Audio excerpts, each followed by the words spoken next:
కోపంగా ఉన్నప్పుడు మా నాన్న ఇలాగే చేసేవాడు. నాకు అదే అలవాటని మా అన్న ఏడ్పించేవాడు. నేను ఇంట్లోంచి వచ్చేసేటప్పుడు వాడికి ఇంత కొడుకున్నాడు. చాలా తెలివైనవాడు. ఫుల్ ట్యాంక్ చేయించమనగానే ఏ డ్రైవర్ అయినా డబ్బులు అడుగుతాడు, కీస్ తీసుకుని వెళ్ళిపోడు. అది మాత్రం తెలియదు వాడికి. నేను మీ నాన్న 20 ఏళ్లు కలిసి పెరిగాం. నీలో వాడు కనిపిస్తున్నాడు. నువ్వు మాట్లాడుతుంటే మీ తాత వినిపిస్తున్నాడు.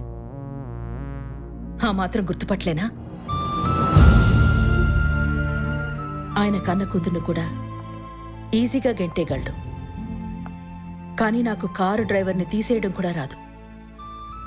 అందుకే నువ్వు ఇంకా ఇంట్లో ఉన్నావు. ఒంట్లో పట్టు తగ్గాక మీ తాతకి పట్టుదల తగ్గిందా? నన్ను తీసుకురమ్మన్నాడా?